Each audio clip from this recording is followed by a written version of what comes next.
Good afternoon, right? Is it afternoon? It is Just technically barely afternoon. It's afternoon somewhere. Welcome, Chip Theory faithful, to another awkward Q&A with myself, Josh Welgus. You know me as Gilly, and I am here joined by folks that we don't usually do Q&As with. And who are you? I'm Salem. What do you do? I do game dev. Great. And what are you? I'm Ryan. No, you're a human. Yeah.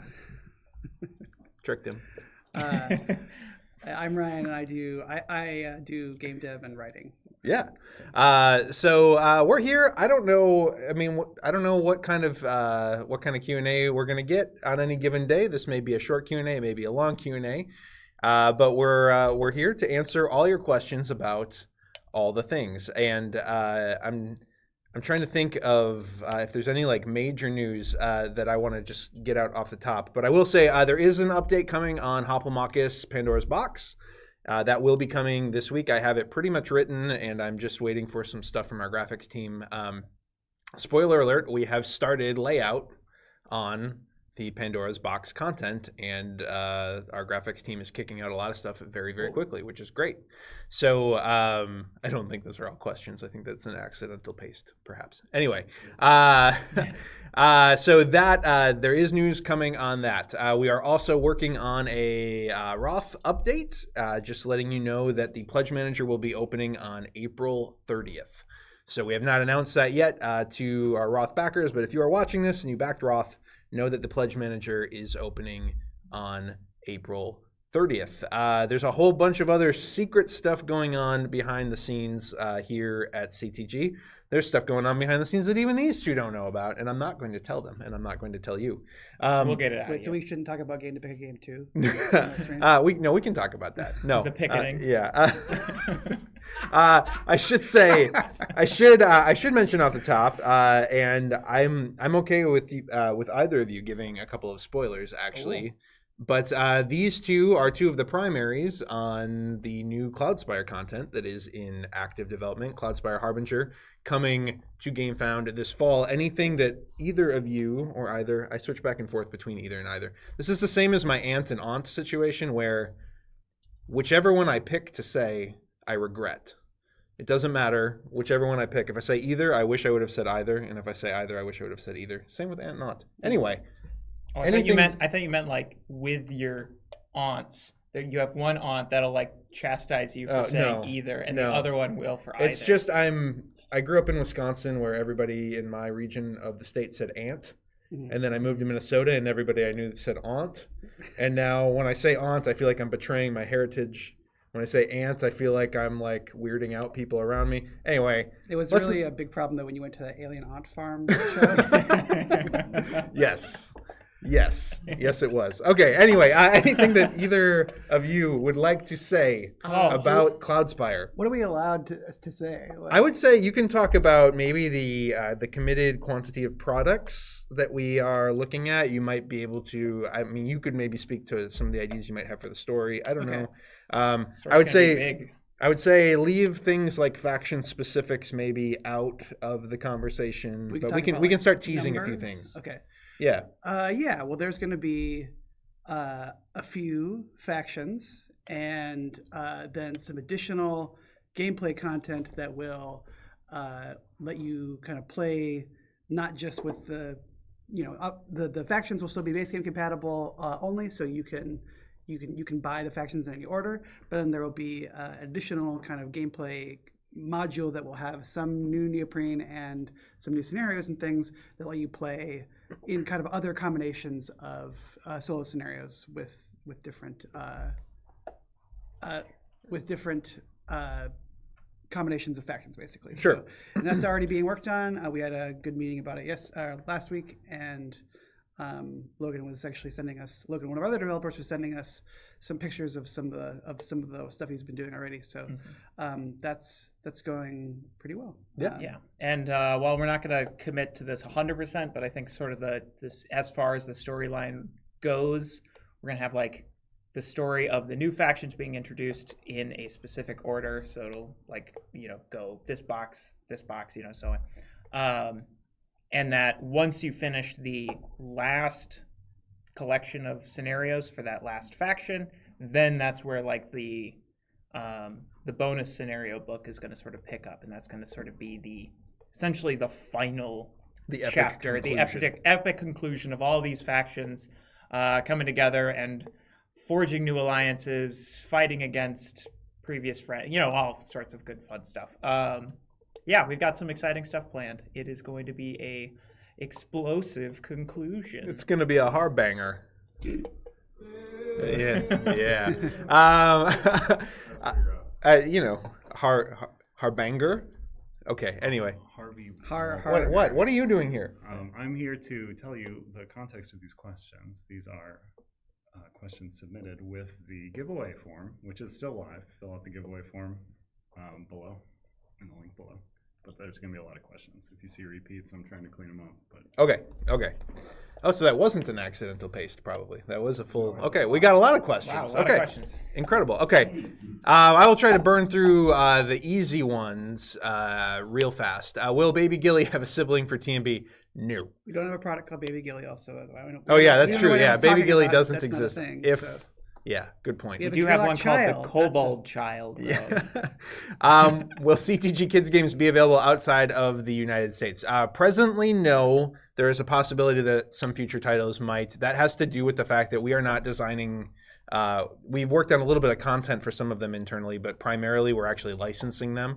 Rainer Knizia actually is the designer of 3 of the 4 in that initial set. So right now we only have the license to release them in the United States. We would like that to grow, but presently that is the situation. So not right now, but maybe in the future. Is it the end of Too Many Bones? As a franchise, no. And I would even say there's a chance we might release a little bit of like really, really bite-sized content. There's been talk of, I think the last like full-fledged $30 expansion really that we could do would be a like Rage of Tyranny 2, where we handle the Unbreakable Tyrants and the Splice and Dice Tyrants. But as of right now, nobody's working on any content for that. Really, we're all just kind of waiting for the Elder Scrolls to come out and see how that does and how that is received. And we will be looking at the future of TMB in whatever capacity, likely after the Elder Scrolls releases. I can tell you that we all view the inevitable Too Many Bones 2, or Too Many Bones, whatever you want to call it, as essentially the company's golden parachute. So if we ever release several flops in a row, and CTG looks like it's in dire straits, we'll just release Too Many Bones 2, and that will rescue us all. That sounds so cynical. It's not. We know that people will want that eventually. Again, part of the thing is that Elder Scrolls was built, on a heavily modified version of Too Many Bones, but Elder Scrolls has sort of turned into the sequel to Too Many Bones in many respects, not all, but many. And so officially Too Many Bones 2 would actually be kind of almost like Too Many Bones 3, which is, anyway, yeah, I don't know. I can talk about that for hours. It's not the end of the line. It's not the end of the franchise. It's not the end of the IP by any stretch. But right now we do pretty much view that this first version of Too Many Bones, as we all know it, as pretty much a completed entity, with maybe 1 or 2 very small expansions that we might choose to release in the future. Things like the Automaton of Shale, which you should go buy the gameplay version only if you haven't right now. Or the pop-up book. Yeah. If you like the pop-up book. Yeah. It's something that, we're not like actively working on like Too Many Bones 2 either, but like I think that one thing that will be exciting, when we do come up with another Too Many Bones like product, is that the game has been out for a long time, and so we've seen what a lot of people have to say about it. We've all interacted with it until we're all blue in the face, and I think that there's a lot of like lessons to learn from like people's reception to it, and from our other games as well and stuff. So like looking at, I think there have been ways that like looking at the reception to even like 20 Strong has kind of informed like what we might want to do with it, or some of like the reference sheet, overload or things like that. So it's something that we think about a lot, even though it's not like something. There's a lot of like projects that we have kind of like in our heads that are not being actively worked on, mostly because Elder Scrolls is still taking up like a lot of oxygen. Right. Yeah. Speaking of Elder Scrolls, I am in the room presently with, I think, the only two people in the world who have played every single corner of the Elder Scrolls Betrayal of the Second Era, and that's these two. And we've got some very specific Elder Scrolls questions, and I'm going to let you two answer these because I am not even qualified in many respects. What's your favorite part of the Elder Scrolls Betrayal of the Second Era so far? I do have an answer for this one, but I'm going to let you two, since you've played it hundreds of hours. Do you got one lined up? Yeah, I think I have one. I like one of the things that we tried to do, and it's a little bit, we had kind of some things we wanted to accomplish in terms of like making it feel like very Chip Theory and like strategic, but we also wanted to have like that kind of sense of adventure and like emergent gameplay like elements. And so I really like those aspects of the game where the different pieces of the game like sort of work together to surprise you or to have something that feels a little bit more like curated, but it's curated that you managed to like come up with yourself. Like I don't even necessarily want to like spoil any of them on the stream, but like here's one that I think I can say because it's not like it's not super involved, but like there is a side quest that where you have to take a like an item back to the grave of this person. Like this guy has asked you, like, can you get my son died and he loves this item, can you take it back? And then you have to draw a card, and like that is the thing you have to take back to the grave. And you can choose to just like keep the card and not return it either, which is kind of fun. But also like whatever you draw, it's like funny. So it's like maybe you'll draw like the Silverweave small clothes. Yeah. So he's like, oh, he loves these underwear, or like maybe it's like a drum or like a piece of food or whatever. You have to go leave it by their grave. And so like, there's different ways where like that we've kind of tried to make it so that like all the components and elements can kind of ping pong off of each other to make it feel unique to your story, and that you have like kind of a fun story to come away from the table with. That's one of the things I like about it a lot. Sure. Sort of in that regard too, it definitely captures some of those weird moments in Elder Scrolls games where like you're diving. One of the ones I always think of is in Skyrim. There is a chest that is underwater, and you'll swim down to open the chest, and inside it is a lit torch, and you're like, wait a minute. Because I was actually playing one of the Cyrodiil quests in playtesting. I was making sure that like, the changes we did were feeling good and things like that. And it involves you going into the dungeon for that region, which is like the sewers beneath the Imperial City. And you're like with the Thieves Guild, and you're like, oh yeah, we got to go lift these vital documents. And there is a chest you have to go unlock. And in addition to getting whatever vital documents the quest says you get, you also get an item. So it's like, oh yeah, well, it just happened to be in this vault that we'll steal while we're there. And I remember stealing, and it was the Gold Coast mud crab fries. And I just look at my friend who I was playing with, and I'm just like, I don't know, do we trust eating these fries that we found in the bottom of an abandoned sewer? Like, I don't know, they do look pretty good though. Which, it just feels like such a core part of like Elder Scrolls gameplay, is those like weird moments where you're like, okay, I understand mechanically why this is here, but when I think about it thematically, it gets really weird, but it's more fun to just accept that weirdness and just to lean into that weirdness. Like another too, like how like the prison, the Black Rose prison, like there's enemies get populated into the cells, and it's not hyper specific. It's not like, oh, you have to get the Red Guard Marauder, you have to get the Imperial Bandit. Like, it's just draw enemies and put them in the cell. And on one hand, you could like, oh, you draw a rat, and you're like, oh, there's a rat in the cell. And you're like, okay, that makes sense. It's a prison. There'd be a rat in the cell. And I like to think of it as like, oh man, what did that rat do? Like, that's a bad rat. They had to lock him up. I think the game is better at, and again, you two have played it. I've barely played it in its current iteration, just to be clear. It's a game that's much better at storytelling, and both in the concrete, which we're going through the Gazetteers hardcore right now, which have all the like hard quest steps and like the true narrative of the game built in, but also in the emergent sense, which is kind of what you were talking about, the things that develop organically and the things that are like actually canonical to the game. I think it does a really, really great job of telling a compelling story every time that you play the game.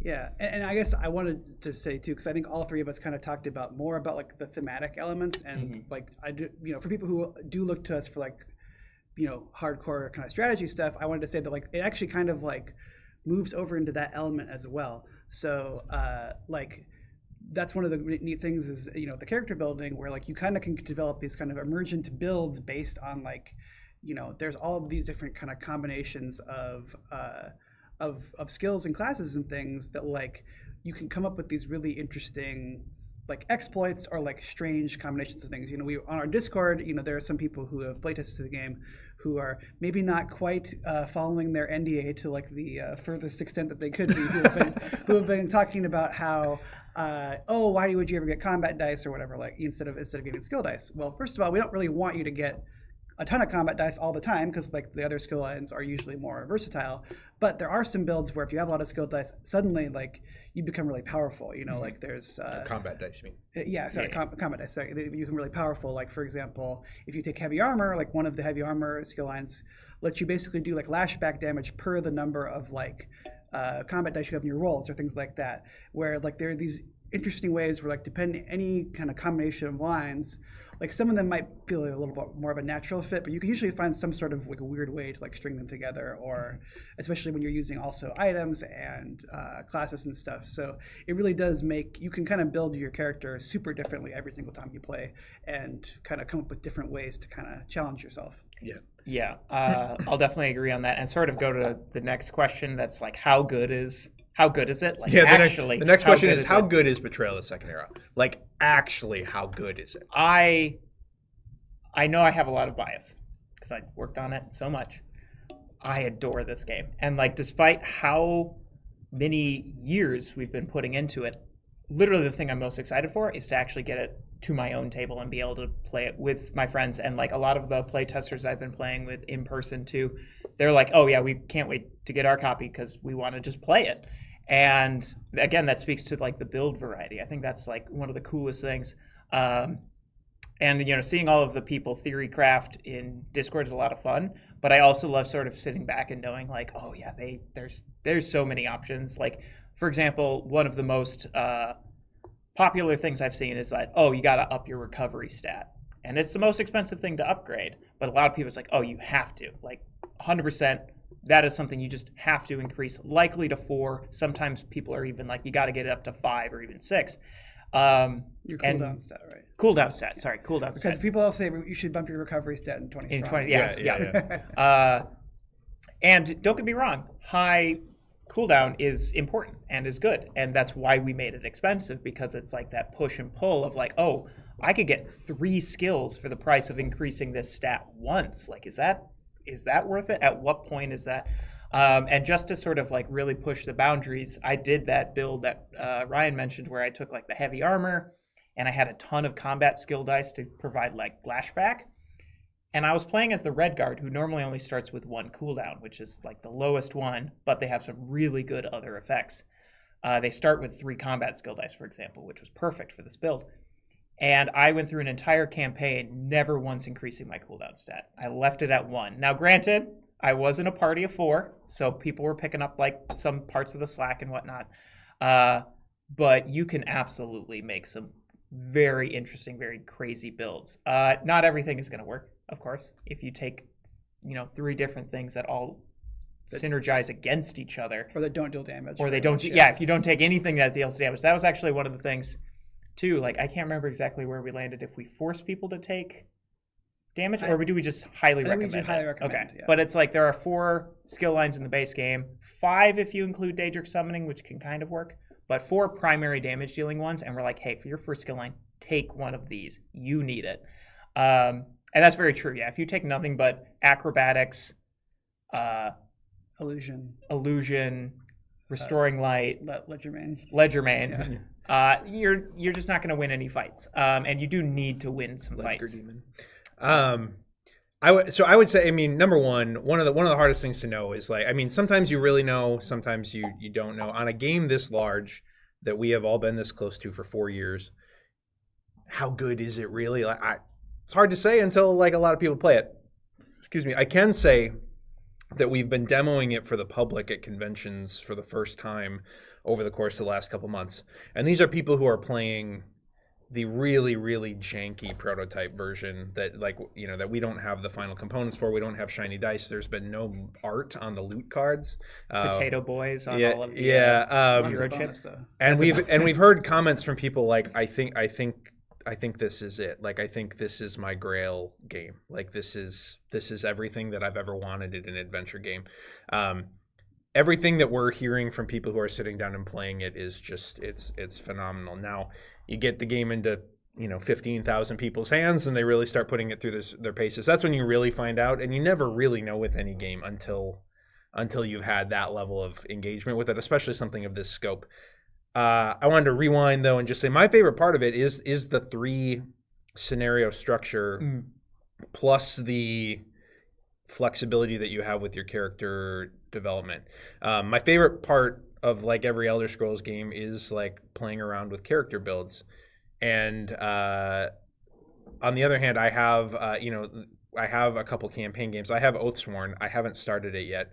Manny Tremblay's in the building right now, actually, and I was talking to him earlier. I was like, "Hey, you want to join an Oathsworn campaign? Because like we're having trouble getting people to commit to 20 straight sessions, right? Like that's really hard to do when there's amazing games coming out all the time." The 3 session structure where you still have a huge amount of control over your character build, you still get storytelling and narrative, and you still get things that change between sessions. I think that's really what's going to put this game in a special place in this world of giant box campaign games that nobody has time for, right? In this world of Frosthaven still sitting in my basement with the insert assembled but not all organized and put back in the box, much less played. I think this game's going to be really easy for folks to table in a way that doesn't end up intimidating them and make them afraid of coming back for just 2 more sessions. And then I think when folks get done, they're going to be like, oh, I want to try something completely different. And you'll be excited by the fact that you just completed something and you have the option to like go back to square one. And it's not this like lifestyle commitment to this enormous box that you feel almost like have Stockholm syndrome about to a certain extent. So anyway, okay. Moving forward with other questions though, because we spent a lot of time on that one. Well, there's a lot of stuff in Elder Scrolls. So. Yeah. Oh no, it's true. Yeah. Okay. A recent Elder Scrolls campaign update shows some character sheets minus the alternate build setup text on them. Is this still a planned feature? I think that's referring to. I think the race sheets. Yes. That's right. No, those are no longer. So we wanted to try and like the races still have like their starting stats, which kind of guide you in a direction of what to build, but and then they have their once per battles, which also can play into how you build out their character. But we did end up removing the alternate setup function just because we are. I can only speak for my own opinion, so I can't remember exactly. I feel like that was a long time ago. But I know one of the aspects of it was it sort of felt bad to not use it. And so it was like, oh yeah, you've got this thing. And it's like, oh yes, you can do this unique thing during setup. And it's sort of like, well, if I don't do it, then why am I playing as an orc? Like it feels weird that I wouldn't choose to do this. But then it really pushes you into a specific build type. Like it was something like for the orc, it was like, ditch your magic to do this other thing, and if you didn't do it, it removed that interesting element of playing as an orc. But then if you did do it, you were forced into a much more specific build. I know there's a lot of other reasons why, but that's just one that can come to my brain. So it felt limiting. Yeah. Basically. Okay, best guess wins. Elder Scrolls gonna make it to my grubby little hands. Read your updates. It's still on schedule. It's still on schedule for this fall. We are fulfilling the game ourselves in the United States, and I don't really have a great handle on exactly how long that's going to take. We haven't fulfilled a game like this in a while, so but the fall is still the overall. The timelines really have not changed in any respect at any point. So now again, we are going into the manufacturing stage. Like we're actually getting ready to send like dice to print. We could send neoprene to print right now if we wanted to. There's several elements of the game that we could literally begin mass production on. The printer has some of it already. Yeah. And as you probably know, following either our games or any other game, that is the point where weird things can happen that do end up causing delays, like the chip snafu on our Hoplomachus Victorum campaign, like the PVC issues that we had on 20 Strong, and then subsequent dice issues that we had on 20 Strong. So there can be stuff that creeps into the timeline. We have been in lockstep, though, with Gameland, who will be manufacturing this game from like day one. We've been working overtime, and that's not a metaphor. That's a truism. We've been working overtime, talking with them, getting ahead of the colors of the dice, getting ahead of the box insert and like storage situations, getting ahead of everything that we literally can, the magnetic tracker, so that hopefully we can really sprint on production on all this stuff. The PVC is basically ready to send to print. Is that correct? It's like this close. Yeah. We're just looking at the race cards, I think, right? Or the thing. Yeah. There's a couple of little things we're still like tailor proofing, but honestly the big, and I'm not throwing anybody under the bus here, but just like we have to. The other element of it is that we have to get like Bethesda sign off on everything. And yes. Yep. And they've signed off on some of that stuff, but not all of it. But we don't want to send anything to print until, even though like everything that we have at this point has already been like approved. Like they still want to make sure it in its final form, basically. Yeah, and there's layers of approval. There's like the art director needs to approve the art, but then ultimately once things get placed on cards and all that stuff, the brand team needs to approve it and say like, yes, now that this has been approved by all parties, does this final thing meet the ZeniMax Bethesda brand guidelines and all that kind of stuff. So we're going through that. Everything is like happening in a really positive way though. So again, we don't have any reason to really hedge. That's just always a blanket statement that once you get into manufacturing, stuff can happen. So, do you have a favorite skill line in Elder Scrolls? Yeah, heavy armor is a lot of fun, but I think probably my favorite is bow. And in particular, there is a skill die in that one, which is like a really fun push your luck. Like you roll it and it'll deal 2 damage to your target. But then it says you can roll it again if you want to and apply 2 more. And you'll get that result that says you can roll it again. And it's pretty good odds. Like 4 sides of it are the deal 2 damage to your target and get to choose to re-roll. And then there's one side that's just a miss, which is like, okay, well, you can't re-roll it and you'd get the tenacity. And then there's one side which essentially it's like your bowstring snaps and explodes in your face because you've been trying to like rapid fire. And it's like you either take 2 true damage to yourself, or you have to drain every skill line or every skill die that you rolled in that full engage. So if you rolled it with anything else, those will also be drained. And I'm notoriously bad at dice rolling. Anybody in this office can attest to that. So the fact that I love that die, I don't know. It's a bit of a love-hate relationship I have with it. But my favorite class in the game is Bard, which lets you re-roll 1 die per turn. So I'll usually have that in my back pocket ready to bail me out if I ever get the bad result. Nice. Yourself? I like Illusion. That's my favorite. There's just like a lot of different kind of like ways you can affect the play space in like non-damage ways that are kind of fun, where you can like kind of swap places with things, or create illusions of different enemies that your enemies will attack, or like do things to like kind of like blind your enemy or things like that. I like that one quite a bit. Nice. I don't have one because I haven't played enough of the actual final version of the game. So Illusion is in the Valenwood expansion, by the way. So nice upsell. That's a good upsell right there. That's what I like to see. There are 3 more skill lines and 3 more classes in the Valenwood expansion, which are all pretty fun. Nice. Okay. What's the secret new item for the Elder Scrolls game? Can't tell you about that yet. We're working on it. It'll probably be in the next update. I'm hoping it's in the next update. We're waiting for a revised version of it. And we're not exactly sure if we're going to have it or when we're going to have that. We may need to do some Photoshop representation of it. So we have a version of it, but it's a little larger than we would like it to be. So we'll tell you more about it. Again, it's not additional gameplay. It is a deluxe component upgrade, essentially, more or less. Yeah. When can you review? Oh, sorry, I just read that. It's the same No, question. it's the same It's the same question. Okay, Just- yeah. It's All written good. in slightly different ways. It's all good. Any news about the rule book and how far translators may be?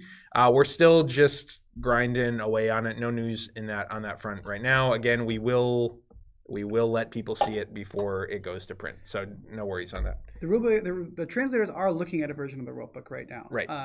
But we're gonna send them. We've been making a lot of changes to it since then. And we'll as part of that process, we will post it for people and get kind of a crowd on it before we give them the final version, because we would like to just be, when we do hand over the next version of the rulebook, just be able to tell them this is it. We're not making more changes or anything like that. So, but it's it's pretty large. It's like about 90 some. It's like I don't know, like 94 or whatever the divisible by 4 is number in the 90s. It's one of those numbers, so it's just a lot to go through. But it's well done. Like Michael Gurnis, who's doing our rulebook, is doing a really good job. But there's just a lot of obviously interlocking systems that kind of have to make sure. Not only do you have to describe them, but you have to remember. You have to figure out what's the best order, what's the most intuitive way to talk about this stuff. So how easily is it referenced? And that quantity of pages, I'm sure sounds scary, but again, the way that everything in the Elder Scrolls is doled out to you makes it an easier game to learn than even Too Many Bones. So, and that may not sound possible with a rulebook that large, but it's again just the way that the phases of the game work. You can take everything one step at a time, as opposed to trying to need to wrap your head around everything that's happening to you all at once right from the jump. We also have a pretty robust tutorial booklet that's separate to that too, so you can, if you learn better by just playing it out on the table, there's the way to. And as somebody who's taught the game to many in-person playtesters, and I think Santoro can probably attest to this as well, having demoed the game, besides maybe Victorum and then of course 20 Strong, I think this is the easiest game of ours to teach by far. And again, most robust rulebook, because there's so many different systems that can come up at different times, and we wanted to make sure the rulebook is very, very comprehensive and specific.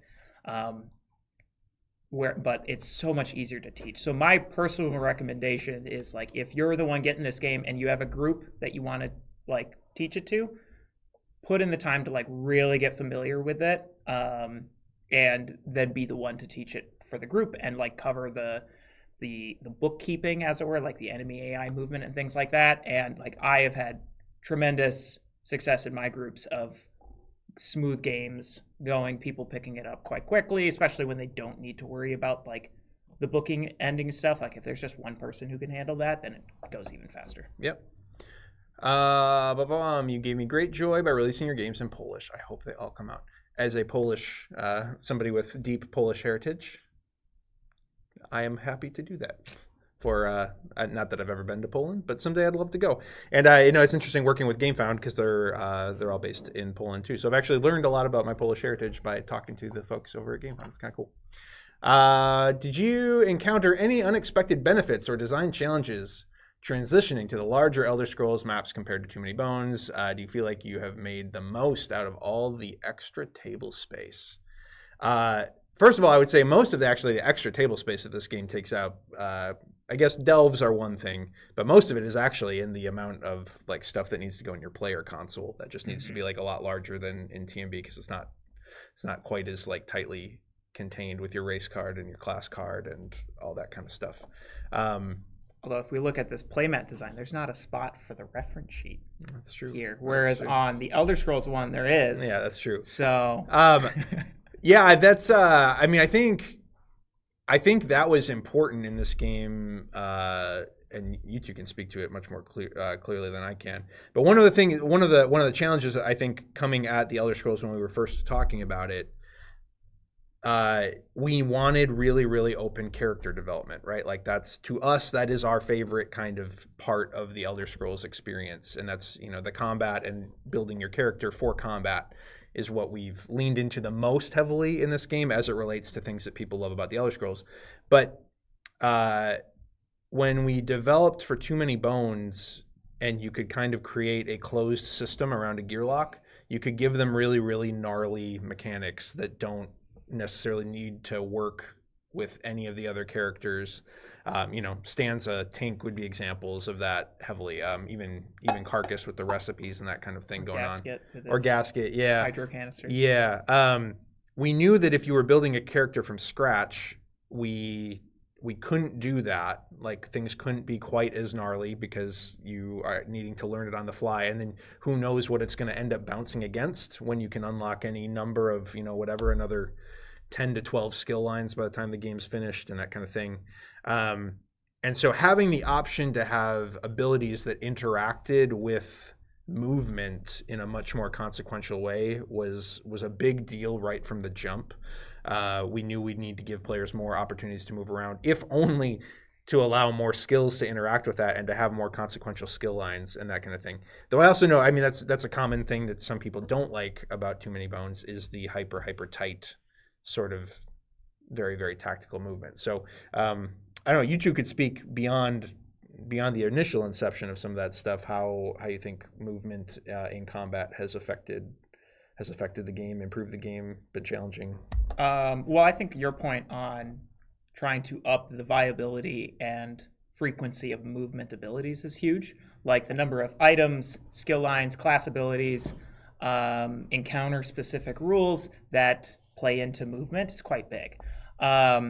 As far as, I don't know how many we've shown, but as far as like the individual clash diagrams, most clashes, they'll have some unique kind of setup, but that's usually not like the main driving force. But the ones where it is, you can really feel. Like there's some then where we will put obstacles down that you can't pass through, and it creates bottlenecks or choke points. And then even further with like the expansive nature of delves. And then one of my personal favorite mechanics is the dungeons that certain quests will bring up, which are like almost like a Cloudspire scenario pre-made map, where all of a sudden movement becomes so interesting and so important.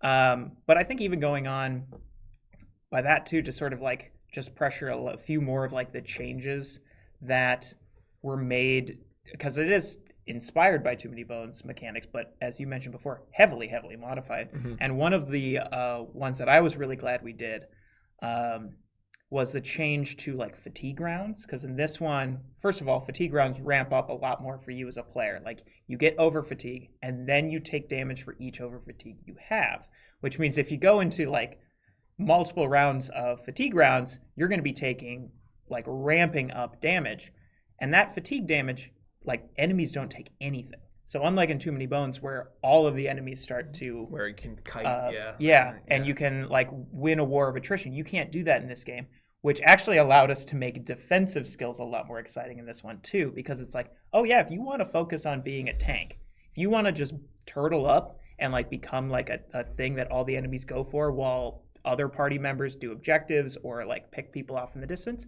like you can, because you need to deal damage to take out enemies. They won't just die from attrition. So it allowed us to make those abilities a lot more like powerful and exciting, rather than constantly needing to worry about like, well, could somebody just turtle up and outlast every fight? Which is something obviously we have to be careful of in Too Many Bones. Like we can't make and same with healing too. We can't make healing and defense in Too Many Bones be too powerful, because otherwise you could win every fight by just sitting there. Any thoughts on that, Ryan? Or you think you got covered?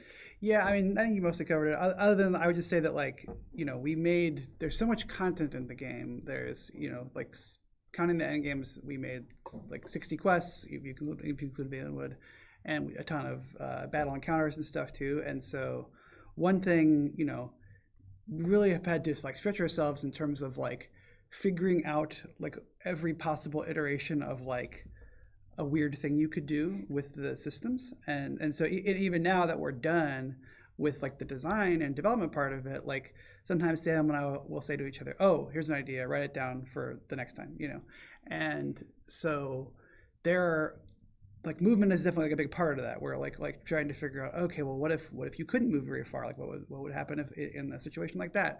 Or like how about like if you have to start getting like through a certain area in the delves and then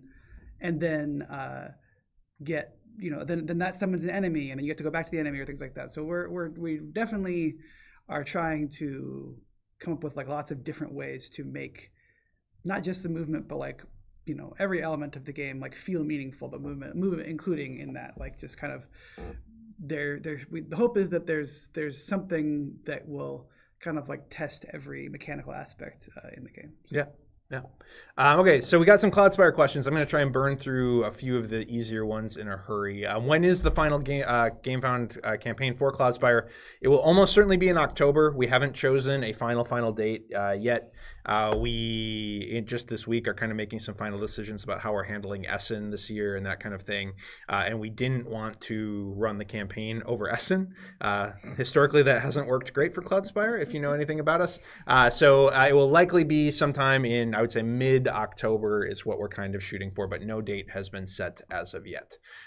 We gave some updates at the front end about there are factions being developed. There is art happening that is like actively being illustrated by Anthony right now, and it looks incredible. I think it's some of my favorite Cloudspire art that I've seen.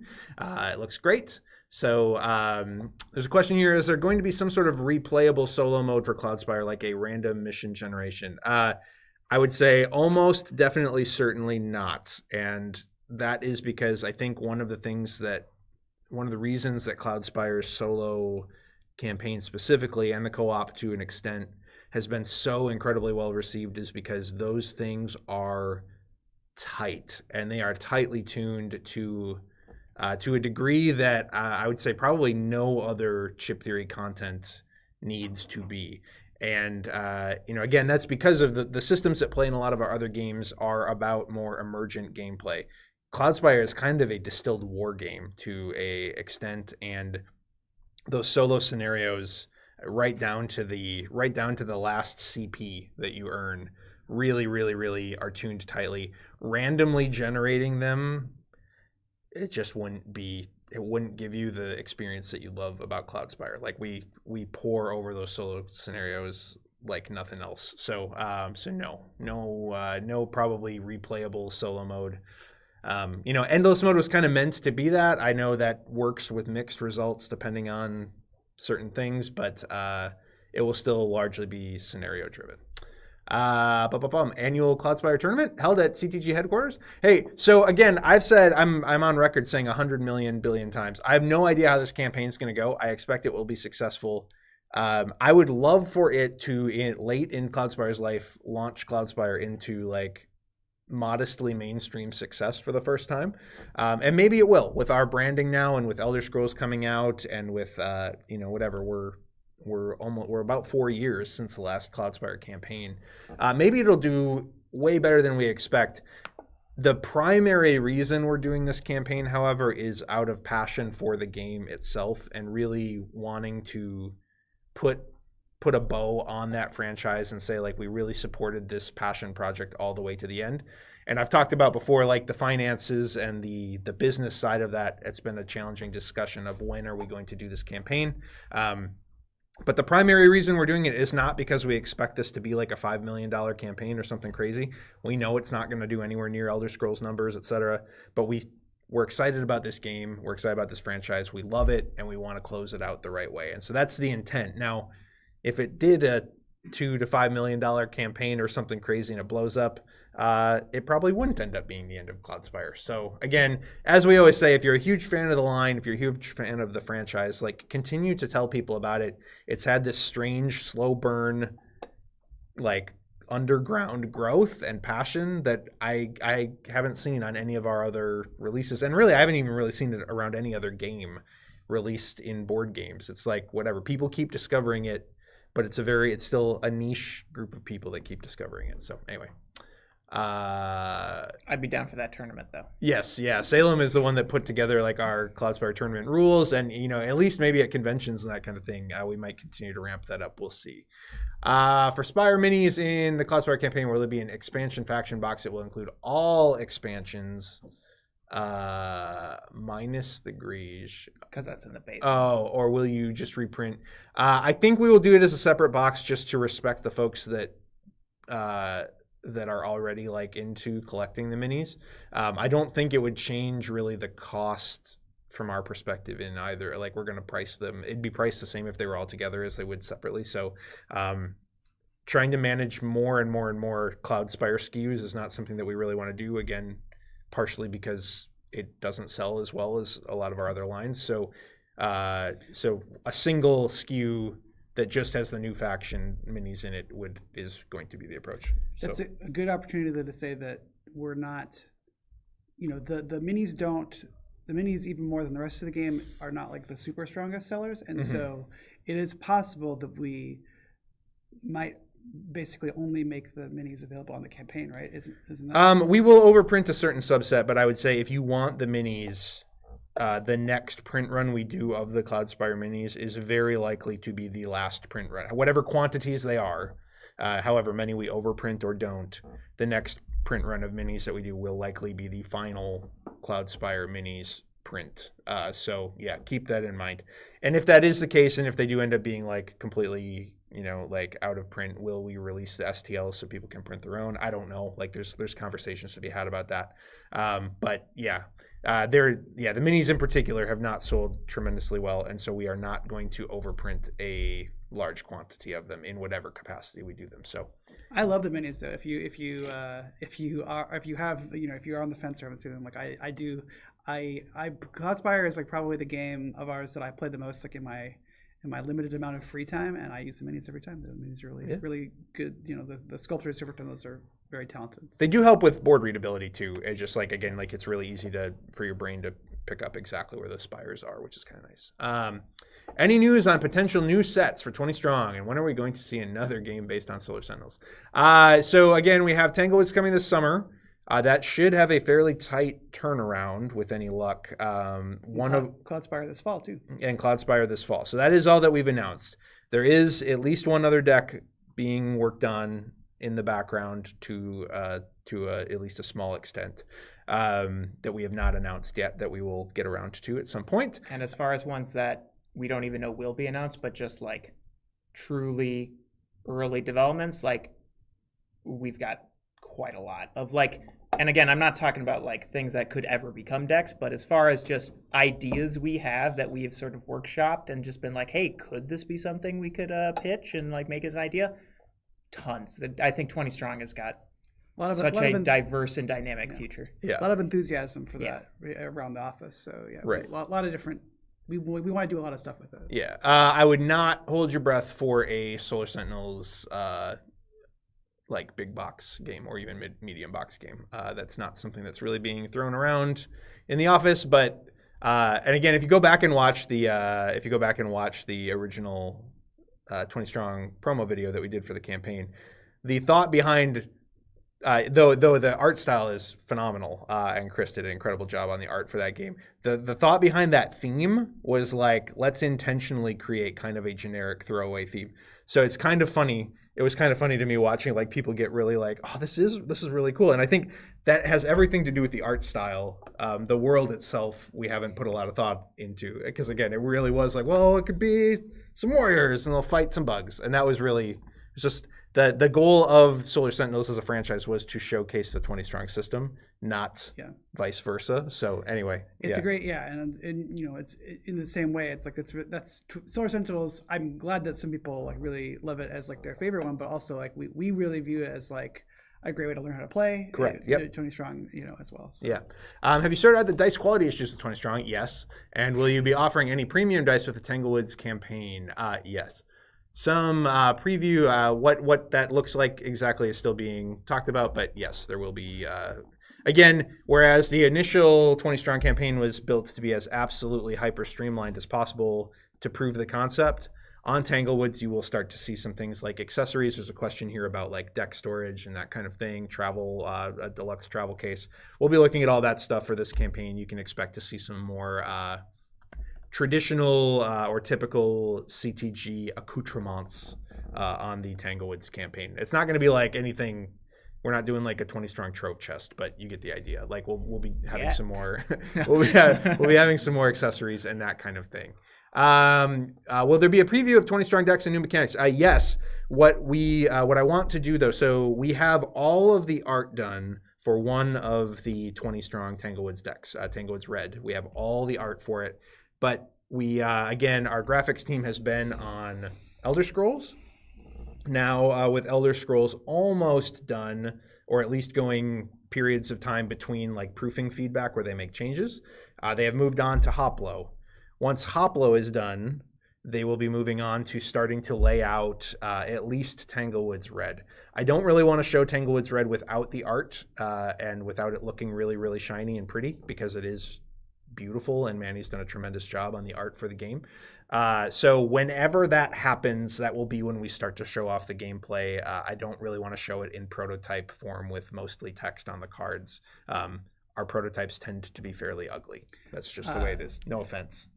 I'll take it. That's okay.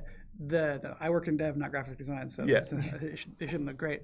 But I wanted to say that just like that is like legit. Not that we, not that you should assume that we're lying to you, but like that truly is like the actual reason why we haven't shown it off, because like we're more than halfway through playtesting, like the decks now, and so like they are all made, and the plan is for them to be like dev locked like well before the campaign even goes out, and we're really encouraged by like the results. I think that they're all three of them, and the Cloudspire one, which is the one which we're playtesting at the same time, are all playing really well, and we're just kind of in the figuring out like the little tweaks for balance and stuff. So when we do show it off, like I think it'll be playing very nice, but like you say, also Cloudspire is in a similar place in terms of already being like going through playtesting, and the Cloudspire deck does factor in the new factions that we'll be doing on the campaign as well. That's going to be part of the hook for backing the deck as a part of the Cloudspire campaign. But that art isn't ready yet either. We're working on that art, so as soon as they look shiny. That's really the answer to that, and that's a semi-ambiguous answer. I get that, but as soon as they look shiny, we are excited to show them to people, because again, I think it's only going to continue to highlight what a awesome and flexible system 20 Strong can be. So yeah. Should we expect to see a Burn Cycle 20 Strong deck at some point? Possibly. We would love to. We'd love to. We've had pitches for it. There's some ideas in the house. It is not in active development. Again, that's not me winking at the camera telling you that someday it's coming. I don't know, but we would love to, and we have ideas for one. So we'd love to reuse some of the art too. That's one of the great things about the 20 Strong games that are based on our own properties, is that some of the stuff, sometimes like we see this stuff come in and it's full size. We're like, oh, this looks so cool, and then it ends up on a chip, and we're like, this looks good here, but like imagine if they could see it even bigger. And that's been a really nice thing about like the first, the Too Many Bones and Hoplo decks, and so I think I would love to do that with the Burn Cycle art as well, because that's some of my favorite like Anthony art is like the CEOs and some of the bots and things. So. Yeah. Some quick Roth questions. How many games of Roth did you play so far at Chip Theory? A lot. I haven't played, most of the games that I've played have been on camera. I've played one or two others outside, not on camera. But we've played that game a lot. That's one of the benefits of having a game that can actually be completed in an hour. But it's being played a lot here. And there likely will be some public playtesting, I think, happening, especially around the solo co-op stuff. Again, PvP is pretty well locked in, with maybe the exception of the Uglans still need a little bit of a buff. But anyway. And then we need to test the new feats that we unlocked on the campaign. What's the next campaign for Roth? We haven't even opened the Pledge Manager yet. Relax. I guess what's the next campaign after Roth? I think. After Roth? So Tanglewood. Oh, after Roth. Oh, yeah, it'll be 20 Strong Tanglewoods this summer. Yeah, sorry. I apologize. Apologize for yelling at you, whoever asked that question. The next question is more accurate. So the current campaign timeline for Chip Theory is Tanglewoods 20 Strong this summer. July 9th is when we're kind of planning on launching that, I believe. We haven't announced that publicly yet, but that's the plan right now. Trying to get it in basically between 4th of July weekend and Gen Con is when so it'll be within that time frame. And that'll be, I think, likely a 17-day campaign. We're not going back to the 10-day thing, I don't think. And then after that, it will be Cloudspire Harbinger this fall. And then next spring is still, honestly, TBD, not TBA. TMB? It is TBD. GTPAG. Right. Yeah. Our entire line for next year is an open question right now. So yeah, we're not hiding anything. Those decisions genuinely haven't been made. There's a few things happening here in the next week or two that are going to play a massive role in determining what our pipeline for next year does or does not look like. So, and there's some really exciting stuff happening that I would love to bring everybody in on that I just can't talk about yet because it's not locked. It's not locked in stone yet. So anyway, there you go. Are there any big future plans for Roth, or is it a one and done, or wait and see? I don't know that Roth has enough huge open design space to probably do more than 1 or 2 additional campaigns in the future. It has been more successful than we expected on the initial campaign, and both. Actually, there's been a lot of retailers. Again, we've talked about the goal of Roth, both from an art perspective and from an accessibility standpoint. We're hoping that it makes a big impact in retail as well, which is the opposite of what we usually do. But 20 Strong also kind of had that goal, but it's solo only, so it can only go so far. But sorry, I'm rambling. But there's been a ton of retail interest on Roth. We've sold a lot of retail copies already, which is great. And so if that continues and it's really, really well received, absolutely, we'll do another campaign.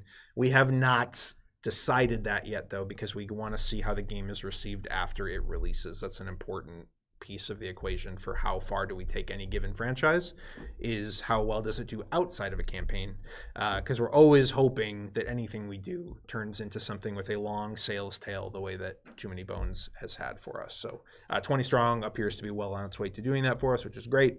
Our hope is that Roth does that as well. We'll see. Our other franchises, to varying degrees of success. It just kind of depends. So just a couple quick CTG questions, and I think we are... Oh, wow, there's still a bunch down here. Okay, sorry. I'll see if I can, or either of you two can knock these out. Any update on Pandora's Box fulfillment? Brass minis for Hoplo? No brass minis for Hoplo. Again, I mentioned earlier, there's a Hoplo update coming might even be by the end of today if I get what I need from graphics, but we're in layout. Yeah, we're still trying to I think we're still planning on hitting like the time. Mm-hmm. We're in layout, we're in proofing. I think the proofs that we've seen are super clean. So this shouldn't take that long to get through. So feeling pretty good. Still a little, we still got to push on it, but I think we're feeling pretty good. So. Yeah. Release date for the next TMB expansion. If you've played all of the TMB content, literally all of the TMB content, and you need another expansion, you don't exist. You need help more than you need an expansion. That's my view of you. Play everything in Rage of Tyranny on like the hardest game difficulty. Yeah. Yep. My recommendation. What's your favorite TMB character? Mine is Carcass, because that's the only Gearlock that I ever actually built from the ground up. So. Rob Grint. My favorite is the lab rats. The lab rats are cool. The lab rats, excellent. Okay. I'm reading this. This is a really long question. I'm reading it just to make sure I understand. I think it's a translation. It's a question of will the rest of the TMB content be translated into Spanish? Is what this is asking. So again, that's not any further translation of any future TMB content, or past TMB content, I should say, further TMB content. That's the word I'm looking for. In any language, and this goes for really any of our content in any of our franchises, is not our decision to make at all. That is fully and completely in the wheelhouse of the company that's translating the game for us and licensing the game from us to release. Our understanding is that all of the Too Many Bones content in pretty much all of the languages has been selling exceptionally well, and that everybody wants to do basically the entire line eventually. So, but I can't speak for any of our translation partners specifically to that end, because it's really up to them. They have to see the value in continuing to translate it and pay for the production and all that kind of thing, because really it's just a licensing thing for us. We say, yes, go ahead, here are the files. We'll get a royalty check when you sell it in your language. So that's a better question. This one's specifically directed at SD Games for Spanish. It's a better question for SD Games than it is for us right now, and I don't know a specific answer. So, yep. Another, who is your favorite Gearlock? It's still Carcass. Speaking of Carcass, does Carcass do wedding catering? Yes.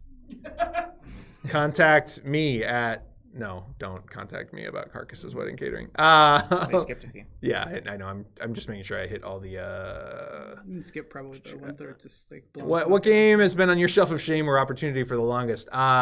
For me, that's got to be The Havens. Yeah. Gloomhaven and Frosthaven. No, I actually got my first Haven recently. I didn't own Gloomhaven. For me, gosh, I think probably Twilight Imperium. I still haven't played. Other people have played my copy of Twilight Imperium here in the office. I think but we've have played not, your copy. I know you have, twice, yeah, and 3 I times. haven't managed. I bought it specifically because I'm finally going to play this. I haven't played it. That's been at least 2 years, if not 3. We should try to do it once. I made an alliance with Santoro once, and then attacked him because I was bored. It would either be that, or I don't know which I got first, or PAX Premier from Whirligig. I have that as well. Also Oath. Anything from Cole Whirly I'm hyper interested at the intellectual level, and I get exhausted when I start thinking about trying to play it, even though I'm hyper interested in them. So anyway. Tater tots or French fries? Tater tots. Tater tots all the way. Actually, no. Breakfast potatoes. It's a tie. That's the best one. We need more storage options like the chest for Too Many Bones. What plans for more storage are on the horizon? There are no plans for more storage on the horizon. Again, there's a whole bunch of factors that go into that. Like, we love the deluxe storage systems. We're passionate about that. Cloudspire literally hasn't needed one yet because it all fits in the main box. So, and Cloudspire is the biggest other franchise aside from T&B box-wise that we have. Right now. Elder Scrolls will take the cake, but also, again, Elder Scrolls is built to, like, it's got deluxe storage in the box. So there's an element of, like, the content justifies it because there's so much of it and it won't fit in the base box anymore. And then there's an element of, does this actually help you table the game faster? There's an argument to be made that there's some things we could do for Cloudspire that might help it. But Cloudspire aside, none of the other franchises need it right now. And again, we're talking about like a deck storage system for 20 strong coming on the Tanglewoods campaign. But yeah, as of yet, too many bones. Like, the Trove Chest fundamentally helps you get the table or get the game to the table way faster, like way faster. And so it's not. And yet we also, again, they're expensive to make, they're expensive to engineer. And there's a lot of replacements that need to be done with those because they're MDF, which has, questionable strength long term and that kind of thing. So it's just it's a whole thing, man. It's a whole thing. You know what I mean? It's a whole thing. And I just don't know. I don't know. That's the answer to that, is I don't know. I'm not saying we're never going to do one again. If a franchise justified it, we'd look at it. So yeah, anyway. What is the maximum amount of new games projects you would want to run? Specifically for Chip Theory, our goal is to run 3 campaigns a year. But again, varying size for all of those. 3 Elder Scrolls a year. 3 projects too. Like, so, because there have been years where we've not run 3 campaigns, but we've had other, releases. Yeah, that's true. So that's our goal. We haven't even really managed to hit that super successfully just yet. So that may not end up being a thing long term. And again, part of that is just based on how things sell. You know what I mean? Like, we haven't had a massive like company sustaining mega hit other than Too Many Bones right now. Like, everything else has been very successful, but not to that level. If we had another franchise that hit that level, and we're hoping Elder Scrolls does, suddenly there's a lot less pressure to like release a ton of stuff all the time. And we could maybe take our time and step back and like just take a breath. So anyway, there's that's where we're operating at the leadership level anyway, is we're thinking about 3 projects a year is what we're trying to do. And again, vastly varying degrees of complexity. Sometimes we're looking at external designs now for the first time. Manny was an experiment into that realm, and that was to keep our internal folks able to focus on the big mammoth mega project and not get distracted by something else. So yeah. When will there be a Chip Theory horror-themed IP? I don't know. I have anything to say about it soon. Yeah. There's a 20 strong deck that's been discussed. That's been bandied about. Yeah. I know there's Betrayal the Second Era and Roth coming. I'm also patient waiting for Hobla, but neither seem to be 100% CTG original creative juices, referring to the Bethesda IP and Manny. Not meaning to put down them, but any info on when my next truly new original collection of chips will be from the CTG team. I would just number one, I would say, like, yes, Elder Scrolls is licensed, but it is like it's a Chip Theory game, like through and through and through. Roth, not quite as much certainly, though we have loved working with Manny and we've been friends with Manny for years.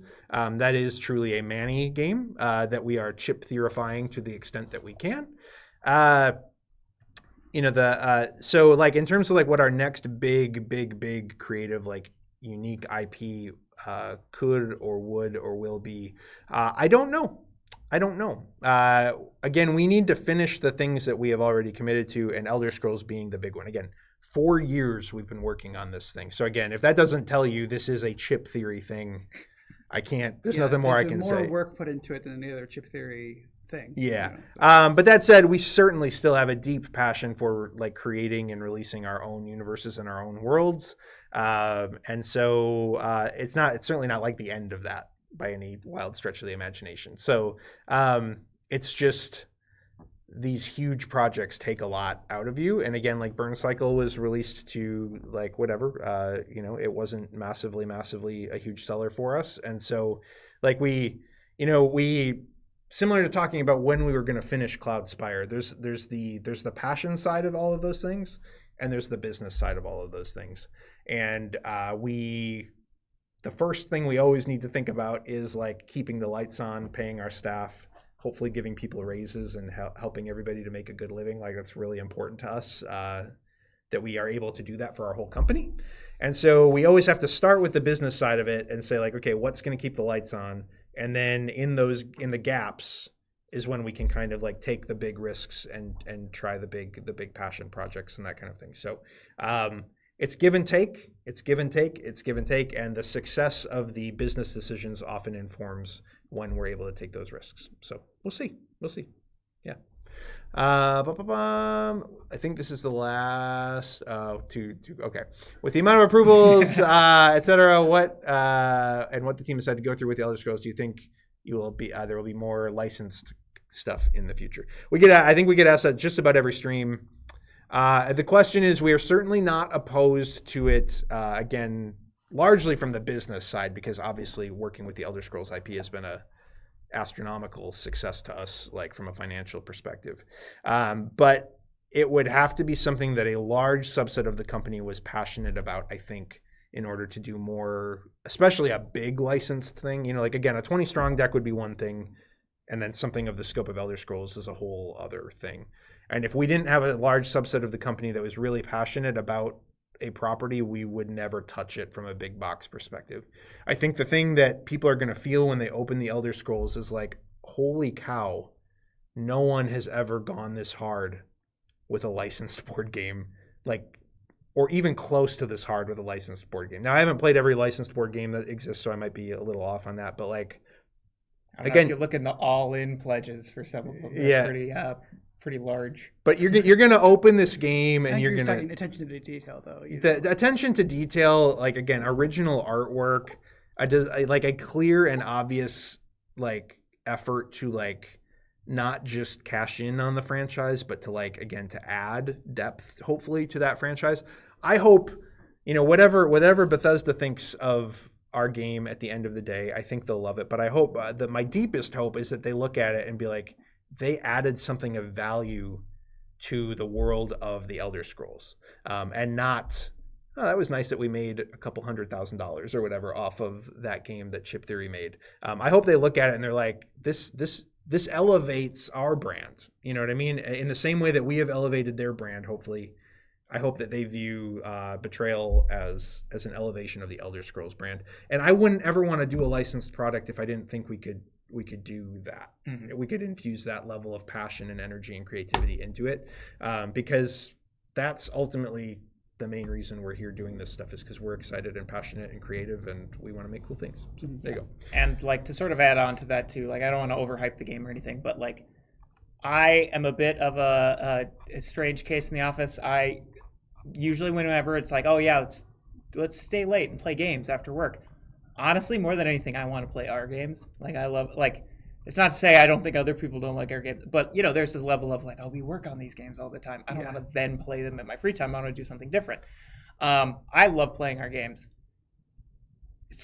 I think Elder Scrolls is my favorite, like by a pretty wide margin. Cloudspire is up there, but it's such a different type of game that I'm not going to be in the mood for both at the same time. But yeah, genuinely just like love what we did with the Elder Scrolls game, both the story, the mechanics, the theme. I really, really enjoyed too. But like, it'd still be such a fantastic game without the theme. Again, and it's so cool. I love it. And we've said multiple times, had we lost the Elder Scrolls license or had we walked away from it, there was a time that, like, again, with the approvals and with COVID and with the Modiphius game coming out, we strongly considered just like walking away from the license and be like, you know what, like, we're just going to do our own thing. We were excited enough about this system that we were like, this will be Too Many Bones 2 if it's not the Elder Scrolls. Like, it was one or the other. It wasn't a case of we're making this game because we have the license. It was very much a case of we're making this game because this game rules. So that's what I would say. Okay, last question before we jump into the game show and I get the heck out of here and let you guys have some goofy fun. Favorite pop culture reference in a Chip Theory game? I have one. Okay, Go for it. Go first. In Splice and Dice, one of the tyrant encounters for Oxide, where you have to like destroy his body parts, like before you get to him, there's a bunch of Spinal Tap. This is Spinal Tap references to it. So like the name of the encounter card is This Is Spinal Trap, and then I think the two names of the like the options, one of them is Smell the Goo, which is Smell the Glove is the name of the Spinal Tap album, and then the other one is, because you're all like destroying his like spine basically, and the other one is None More Back, which is of course a reference to None More Black, which is how much more black they could get the album cover in the movie. So I have honestly forgotten more pop culture references in I say this all the time, and this is I don't know if this sounds arrogant or what. Every time I open a box of Too Many Bones and I start reading encounters, I end up laughing out loud like multiple times, and I wrote like a significant portion of the stuff, and it still makes me laugh and still surprises me every time. And I'm like, I can't believe we got away with that. I can't believe we put that in there. That's so stupid, but it's hilarious. So, with the caveat that I've forgotten a ton of stuff. The ones that always make me that I always think of like on occasion are the Deloregon Trail encounter, which is a bunch of Oregon Trail references, which probably don't translate at all outside of this country. I don't know if that game even got played by people outside of the United States. And then the other one is the Indiana Bones encounter. And every time I read that there's a treasure sitting on a short round pedestal, I just always laugh. Every time I'm like, and again, it brings me back to the like working on Undertow under intense stress after having moved from Wisconsin on almost no sleep. I gained like 15, 20 pounds during that game's development. No joke from the amount of like Mountain Dew that we were consuming in the office. And it just always brings me back to those Wild West days. And I remember being in the office at like 1 o'clock in the morning, writing these bad dad Indiana Jones jokes and being like, can I get away with this? Can we do this? And so there's a sentimental attachment to that encounter that even transcends the dad joke pun nature of it for me. So I just remember the best thing I think that I remember from you that I always laugh at from Undertow is the encounter that's called Chimpin' Ate Trapeze. Yes. Yep. That was another 1 o'clock a.m. fever dream, I believe. But yes. Yeah. I think probably one of my favorites. I like some of the ones in Burn Cycle because I'm like a big sci-fi person, and one, I liked how we managed to get a Persona 5 one kind of in the New Recruits one, where it's Person A, and it's like about like trying to like change the mind of one of the CEOs. Hacking into somebody, And then the other one also in that campaign, there is a I have no mouth and must scream reference with one of the network cards, and I gave the titular line, so it's Allied Master Computer, which is like the big villain of that story, and I gave one of the iconic lines of that character to Lithium, which I always, when designing Lithium, I kind of imagined them to be like the medic that just is on the verge of snapping just because it's like, oh my gosh, you people, like, focus, like that kind of thing. Some self-insert in there a little bit. And I just thought it would be funny to just have this idea that lithium is like just one bad day away from becoming the big evil AI that sci-fi stories always think AI will turn into. Why is Chip Theory such a great company? Because we're just here doing cool stuff, and it's cool to do cool stuff, and you can be cool to people when you're working for a cool company making cool stuff. That's why. That's the most essential distillation of why we're such a great company. Thank you for watching this Q&A. Thank you for participating. We're going to take a 5 to 10 minute break, and then we are going to jump into a little trivia game show. I'm going to exit. I have no idea who the third contestant is. Place your bets in the comments. You'll make a lot of money if you're betting on Amanda, because she's going to be the third person. You've spoiled it. Spoiled it. We are giving away a set of Too Many Bones brass mags. Make sure to fill out the form that is in the video description. But yeah, thanks for engaging with us for an hour, and we'll see you in a couple minutes for some trivia.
welcome back. This is the Chip Theory Game Show.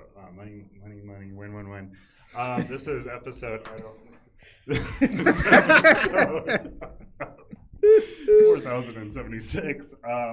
My name is Andrew Santoro. I work at Chip Theory Games, and I'm joined by our three lovely contestants today, who are Amanda, Salem, and Ryan. All pronounced that way.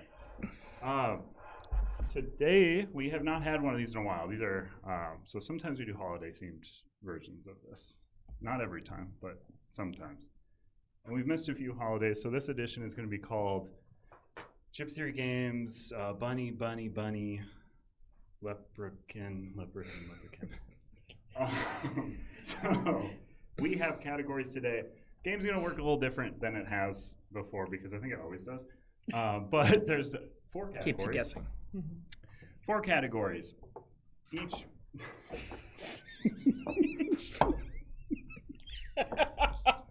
4 categories, each one with 3 answers that are worth 5 points each. Our categories today are famous lovers for Valentine's Day, famous bunnies for Easter, famous leprechauns for St. Patrick's Day, and famous things from Hoplo Times for your annual reminder to pledge Hoplomachus and Pandora's stuff. So each of there's 3 of each, despite them falling. The wall was not built for stickiness, I guess. I blame it purely on Amanda, I guess. Each of our contestants is outfitted with a buzzer. We will, starting with Amanda, because I was so mean to her just now, we will get to have someone pick a category. When they pick a category, I will grab an envelope off of the wall or the floor, and then I will give you clues. Each clue I give you will take away a point. So the first, not the first clue, that would make sense. The first clue is free, but there's 4 clues for each one. And then, a 5th clue would make it worth 0 points, so we're not going to do that. But that's how it's going to work. You can buzz in with an answer once a clue has been fully read out to you. Do you all understand? Fully how read will you know out. Which ones, how will you know which categories are which for the ones that are? I'll just know. Any other questions? I don't think so. Okay, good. Ready. Ready? Yes. And one reminder today is that this episode of Chip Theory Games, Bunny, Bunny, Bunny, Hoppin', Hoppin', Hoppin', is brought to you by the Too Many Bones Brass Mag Miniatures. If you are looking for a way to zazz up your game of Too Many Bones with some beautiful brass magnetic miniatures, this is the way to do it. Put those on there and they will be good. They are good and thematic, and they're all very cool looking. On sale now on our website. You can even get them in a very, very good price with the pop-up book. We'll also be giving away a copy of these at the end of today's stream. The form is still open down below. The link should work. Do that if you want to possibly win a copy. Hoplo chips not included. Hoplo chips not included. Those aren't even real Hoplo chips. Those are my Pandora ones that I hand stickered to send to content creators. But we'll be doing a drawing at the end. Don't put questions in that form. We won't answer them. We're past that. But we will answer these questions, such as what category Amanda would like to choose from the board today. Let's start with famous bunnies. Famous bunnies, there are no envelopes left on the wall. So New category. lose 10 points. So I just want to. So we can buzz in after a clue is being done being read. You have to wait for me to finish reading the clue because I worked hard on these. Okay. clues. Okay. And if none of us get it after the first clue or none of us buzz in, you'll read the next clue and it'll You all lose 25 points. make sense. No, if nobody guesses or everyone guesses wrong, we'll move on to the next clue. Okay. I will need verbal confirmation that people do not want to guess, because I would like to do that. So, clue number 1 in Famous Bunnies. This famous bunny is not a fan of carrots. This famous bunny, not a fan of carrots. No penalty for guessing wrong, so. I'm not monitoring. This is self-monitoring. I'm sorry. I think Salem was last. I think I didn't even buzz That it, so I was me. definitely. I was second. First, I don't know. Well, I yeah, never you and I buzzed. both buzzed. So you go ahead. You go ahead. Okay. So I think Is it the Tricks bunny? Yep, that's correct. Wow. Yeah. Oh my god. 5 points. So Now I'm sad that I let you go before me because that's what I was going to say. Remainder of clues. This famous bunny is animated. This famous bunny is always trying to get something. And this famous bunny may not follow his nose, but he does really want to eat cereal. All right. And then the last clue is it's the Tricks bunny. The last clue is pretty much always it is this thing. Okay. Salem's go now because we're gonna go in whatever order that I'll is. take famous things from Hoplo Times for 5, please. They're all The for 1 5. for 5. I see. I Mhm. see. Okay. Mm-hmm. First clue. This famous thing is a jar, but it is often mistaken for another thing. Amanda. This is such a good time for y'all to self-monitor, and it sounds like Amanda. Yeah, it was Amanda. Pandora's box. That's another 5 points for Amanda. Maybe I misspoke when I said Ryan would have an upper hand on this one. Well, I buzzed. Yeah, that's what I was going to say. Slow on the buzzer. It's a buzzer game. Other clues: you should not open this famous thing. When Zeus was filling up this famous thing, he must have said, "Oops, all the evil stuff," because that's what's in there. This famous thing is featured prominently in the last Hoplo campaign. That's your give me. Okay. Mm-hmm. As if you needed help. Beyond. So then it's Ryan's pick for category. And this clean sweeping. I'll say famous lovers. Ooh, famous lovers. My lovely wife Kelsey made sure that I say that these are all from movies. These are all from movies. Okay, so no like butter lovers popcorn. I mean, I guess that's that you watched it while you're watching it. Right. meat lovers These pizza. famous lovers are me and popcorn. These famous lovers transcend time and space. That's a Ryan. I saw that one. Yeah. The people from Outlander, the 2 people from Outlander. That's from a TV show, I guess. No points for I mean, do incorrect. you mean Jamie and Claire? Yeah, yeah. Is that what you're trying to say? Is that right? No, it's not right. That's a TV show. I said a Yeah. movie. Yeah, Yeah, the that's people from The Fountain? No. That's I think that that's counts. another though. thing too. Is some of these clues will apply elsewhere. In all of Yeah, like the people from media. Outlander. People from Outlander. So it sounds like there is no correct answer or guess. Yeah, no guess from me. Okay. One of these famous lovers briefly acted in a Farmer's Bounty commercial before walking off set because he found diet margarine disgusting. Diet margarine disgusting. so A much product harder than the I'm other quite categories so confident far. doesn't exist. I can't believe I don't know the answer. I know this is such a Salem give me, I feel. Okay, that's it. Is it the Tricks Rabbit and and Toucan Sam? I don't think both of them have been in the movie together. So no. That would be called The Tricks. No negative points, so you know. Yeah. Yeah. There's no negative points. There's no wrong answers here. I mean, there's a lot of wrong answers. There's one Yeah. right answer, but there's no wrong answers. So I feel like this is going to be the one. If Salem's going to get it, this is going to be the one. One of these famous lovers created the Otis elevator. What? Specifically the Otis elevator, I found out in my research. I don't know Wait, what? this means. How? I don't know what that. How did you think I was going to get this one? I don't know, we talked about this, these famous lovers recently. Okay. I guess that's another clue. But Well, that's not fair to me and Amanda. I mean, it sounds I'm like clearly not getting it, so Salem, it's not talking fair to about me these either. famous lovers recently. it sounds like we're moving on to the last clue. Yes. Buzzing hands ready. The names of these famous lovers rhyme with Late and Keopold. That was me. As Kate and Leopold. Oh man, how'd you get it? Yeah, 1 point.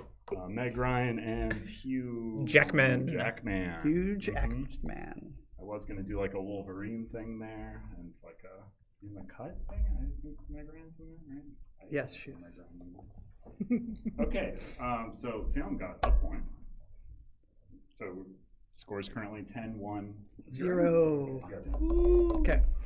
Back to Amanda for category guesses. We have 2 for it's impossible. We've done There's one. 2 for bunnies, 2 for lovers, 2 for Hoplo, 3 3 for leprechauns. Should we just go through the 4, just so we can keep track of which ones? Yeah, let's do famous leprechauns. Was that lovercons or leprechauns? Lovercons. Leprechauns! I don't know if there's love conventions that I'm unaware of. Like There bridal are. shows and stuff. Yeah. So famous leprechauns. In 1975, this famous leprechaun was briefly replaced by Waldo the Wishman. Oh, I thought you were done. Wow. It sounds like nobody buzzed after I finished. You can buzz again. You can buzz again. Is it Lucky the Leprechaun? How would I know this leprechaun? What'd you say? Is it Lucky the Leprechaun? From what? From Lucky Charms. yeah, that's that guy.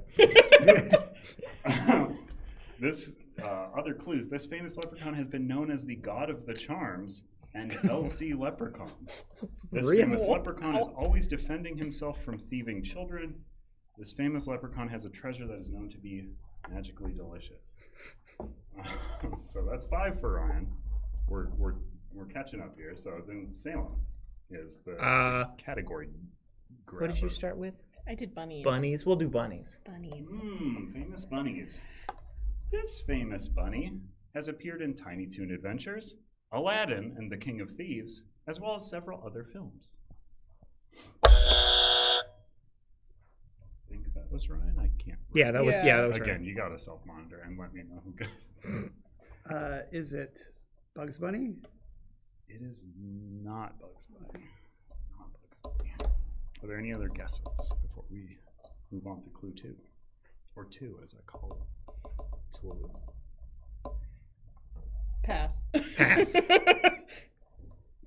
This famous bunny is close to 6 feet tall. This famous bunny is close. Can you reread to the first 6 question? feet tall. Tiny Toon Adventures, Aladdin, And several other films. Southern. That's another one down. 6 feet tall. Production values are always going to shine through in this Yeah, segment. that's Oh, no negative answers. Is it Harvey? It is not Harvey. Harvey is well known to be taller than 6 feet. Okay, sorry. It's been a while since I've seen Harvey, so. I know, I might. Also, Harvey's not a bunny, he's a puka. Is it Frank? No. Darn it. Harvey is a puka, as established in the film Harvey. Yeah, I know. Like I said, it's It been a while since I've seen the film. I pass. I mean, guess Trix Rabbit is a drawing, so. Originally voiced by Paul Rubens, the Pee Wee Herman himself, this famous bunny would eventually fall into the very capable hands, or should I say vocal cords, of Charles Fleischer. Fleischer? Fleischer. Disappointment and so. Got the Trix Rabbit in 1. We like cereal. We know our cereal. We know the Trix Rabbit hates carrots. Oh, yeah, that was a clue. And he said in 1 commercial. All right, what's the last clue? First he was censored, then he was framed, then he was plugged, before he was finally Amanda! No, you have to wait till he's done. I was the only one who waited till he's You done. have to wait till. No, he's done. It's done now. I already buzzed when he finished. So on the count of Who Framed Roger Rabbit, it's 1, 2, 3. That was me. What? That was me. Okay. 1 point, What's please. your answer? Oh. You gotta say it. Roger Rabbit. Lola Bunny. Lola Bunny. You've one got your Lola points. Bunny. This is my second point. I need food. Okay, on to Ryan for. I'm gonna go with Famous Bunnies again. Wow. Famous Bunnies off the board. You're throwing off our. Start off We're a at groove. 10, 2, and 5. Does Yeah. this? Yep. Okay. Last of the famous bunnies, I'll remove the famous bunnies category. Oh! We're going to just leave that up there. Oh, no! Our studio is falling apart. This famous bunny was first introduced as a parody of another bunny.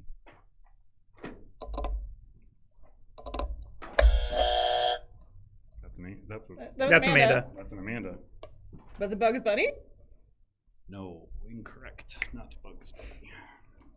So it's well known that Bugs Bunny is not a bunny. He is a bunny-shaped pile of bugs. Are we on to clue 2? Yes. Yeah. This famous bunny is a bunny-shaped pile of bugs. Get out of here. This famous bunny has appeared in a Pepsi ad, Alfred Hitchcock Presents, and ABC's Wide World of Sports. I feel like that narrows it down quite a bit. Pepsi ad. Alfred Hitchcock Presents, a Pepsi ad, and ABC's Wide World of Sports. That's a buzz. Is it Jessica Rabbit? She's not a rabbit. She's not a Yeah, rabbit. but she's got rabbit in her name, Jessica though. That's her Rabbit last name. is a human being. Like, granted, a drawing. No, she's a but tune. Yeah. She is a tune. Tune. But she's like a person tune. Okay. Any other guesses? Can I guess again? No, I will drop it. That is the penalty for giving you a guess. Is that you can't just keep You get to naming guess bunnies again. until you get the right one. Okay, this famous bunny is well known for his cool and casual attire, sporting sandals and sunglasses. Sporting sandals and sunglasses. I think Carter got it. Sandals and Carter sunglasses. seems like he has it. Can't gain points. Buzz the button. He has to walk on set and buzz the button. I don't know this. Buzz the button sounds like a knockoff Bugs. Sandals and sunglasses. I think Adrian made this character up. Raisin Yeah. Bran son. While they're formulating, let me remind you that today's live stream is brought to you by Too Many Bones Brass Minis. What a miniature brass way to zazz up your day playing Too Many Bones. Yep, they're cool, they're good, they're neat designs. Get them today. They're available on the website. We'll also be doing a giveaway at the end of this stream. Fill out the form below if you haven't. Don't ask a question in the form because we won't answer it anymore. That part happened already. I'm sorry. But now I'm back to asking the contestants, do you know the answer or should I give you the last Another clue? hint. that We have is the the final obvious clue, one? please. This famous bunny may be old. Wow, that's a typo. That was it. I wrote these. This famous bunny may be old, but he just keeps on going and going. Oh, No, Amanda. Salem hit. no, I No, didn't. Salem no. did, we both did it before he finished talking. Yeah. Wait. Right? Oh, I just did it again, but Yeah, you can't buzz over. Wait, me so talking. who's That's going? Salem. It's me? like a- All right. That's the Energizer Bunny. Wow, that's another 1 point. Salem's raking in the one. what was he a parody of? He was a parody of the Duracell rabbit.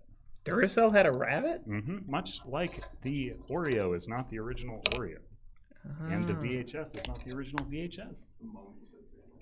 All right. Yep. Yeah. I know. The thing No. is, sandals throws it off more Yeah. than anything, I feel like. That's bunnies are dead. There's Bunnies no more are- bunnies on the board. I don't remember who's grabbing. It's Amanda's. Amanda. Okay. Let's do famous lovers. Famous lovers. Their names rhyme with Wait and Keeble.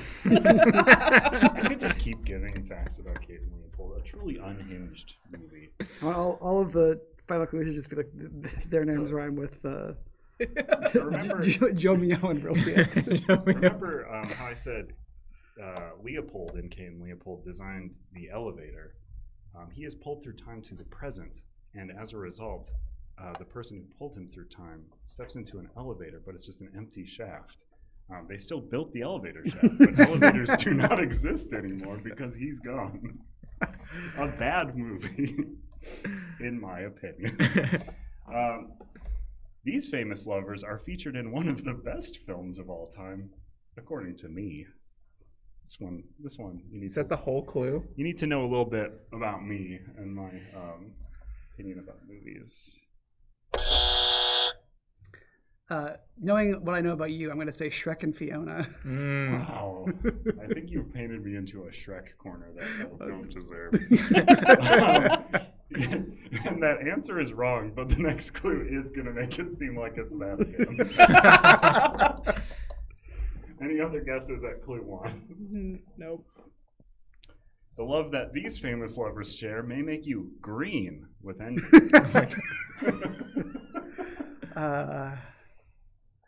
Let's see.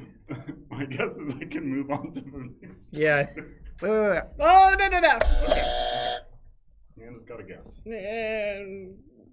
Is it the couple from The Mask? Oh, that's a good guess. It is not. I do Okay. love The Mask. The Mask rules. Oh! You can't. You can't. Tell me and I'll buzz in. already. No, I know! Oh, no! I don't know. Maybe. Maybe not. A mix-up with some DNA in an office building causes this love to bloom. Mm-hmm. You don't have to know the names. I don't know their names, You but can the just say the gremlins! movie. The little gremlins! Which gremlins? Oh, right. Which I never get gremlins? any There gremlin are questions. 2 of them, and we have to answer. We just have to name Right. the superior gremlins. All right. Well, Well, Amanda still gets to pick a Gremlins movie, and then I buzzed in afterwards. And if you get it wrong, I'll say the other one. Okay, fantastic. Oh no, I don't There's remember what... Gremlins 1, which is lovingly titled Gremlins. No, it's Gremlins 2. It is Gremlins 2. Gremlins 2, the new batch. It is Greta and Forster. Their love is lovely. Have not seen Gremlins. Last clue, one of these famous lovers is a human man while the other is a lady gremlin. My hope is that would have clinched it for one of you. There's several clues in this room. Yeah, 2. So 2. So there's 2 points for me there. Yep. Every time you put in a Gremlins question, every time I never get it. It's so funny because you're in a gremlin. Yes, you're Mogwai. wearing a Mogwai suit. Okay, so we're down to 1 famous lover, 2 famous leprechauns, and 2 famous Hoplo things from times. Hoplo times. Hoplo times. I'm sorry for the shuffling next to the microphone. That's how this works. Clue number 1.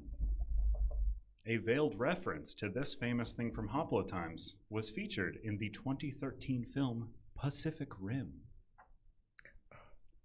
Oh. Veiled reference to this famous thing featured in Pacific Rim. Mount Vesuvius. No, incorrect. I have not seen Pacific Rim. What? Oh, it's good. They do not go to Mount Vesuvius in Pacific Gosh. Rim. Because it's not on the Pacific. Well, the Pacific Rim is like a volcanic rim, right? Like in geography. So I was like, maybe it's volcanic. I'm going to just say gladiators. I don't know. The Jaegers are like just big gladiators if you think about it. Gladiators. Incorrect. I'm gonna pass. Now I'm going to think the next thing is going to be another Pacific Rim. God, if I Animal. just had a pile of Pacific Rim factoids here. Should. If it helps, this character is like just mentioned in speech. I don't think they're ever shown. What's a character? Oh, okay. You just gave Sam another hint. Does Salem remember all the Yes. dialogue from Pacific I know Rim? I know what the answer is. I mean, I think this one will help if you've seen the film, which I think at least 2 of 3 people at the table have. Clue number 2, the character Morris from Shang-Chi and the Legend of the Ten Rings is one of these famous things from Hoplotimes. Oh, wait. Okay, never mind. One of these famous things from Hoplotimes, the character Morris. Well, Might be more grammatically correct to say, is this famous? Hundun? It is Hundun. Yeah. Wait, when's that reference in Pacific Rim? I don't know. I looked it up, and they talk about it as being a monster that looked like Hundun. Huh. They call it Hundun. I don't remember that.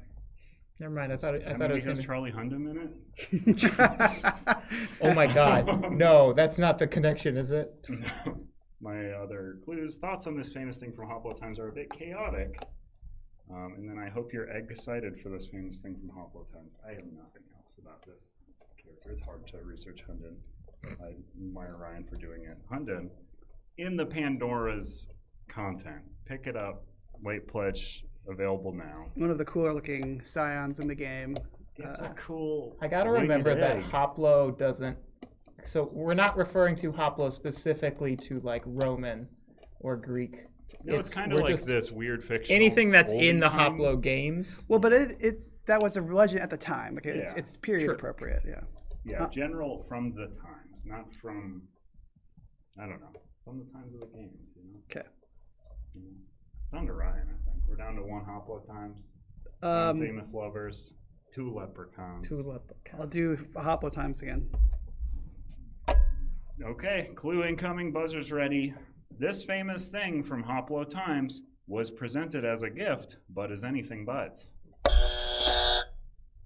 White elephant. What?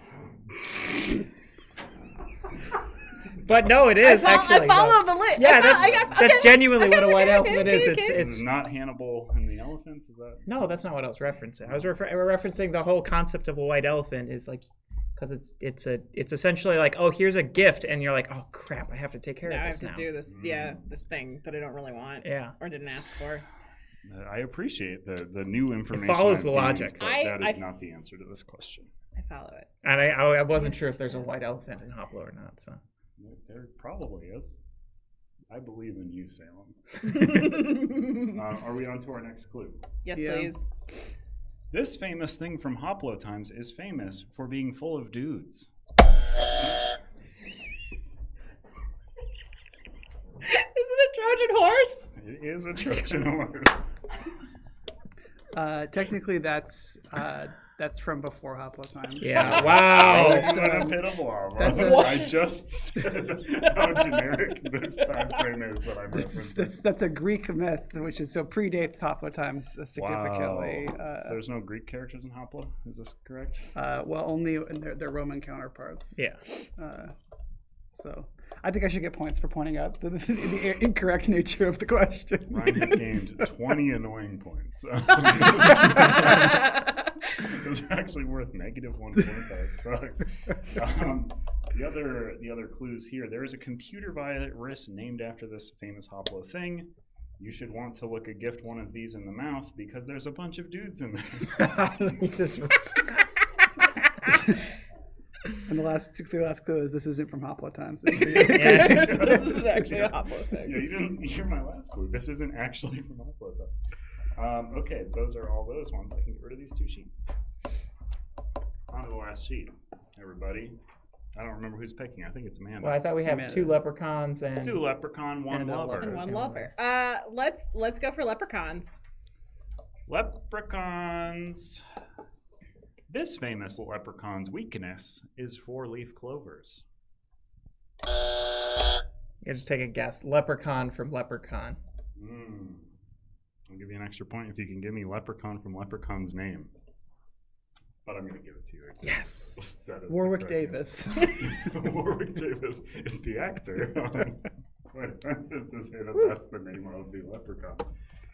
The leprechaun's name is Lubden, of course, which is one of my clues here. Is that this, or no, I didn't actually include it because nobody knows that character. So I'm saying that their name rhymes with Dublin backwards, which it doesn't even.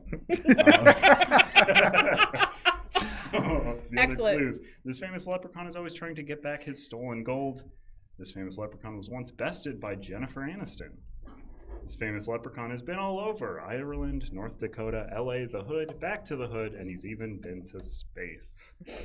That's the leprechaun. So does that mean that Lovedon and Jennifer Aniston won't be the last dancer for Famous Lovers? Well, I don't spoil stuff for yourself. They had a really good relationship in that movie. They didn't. What are you talking about? She melted him. I haven't seen it. At the end of that movie, he's a skeleton. Never saw it. But he crawls out of a well. He's a skeleton. He's cool. First In a leprechaun's well. actually pretty cool. Is it? We're down to a leprechaun and a lover. That's the Leprechaun. name of my new album. I don't know. So leprechaun again? Yep. This famous leprechaun first became famous in the 1950s. First became famous in the 1950s.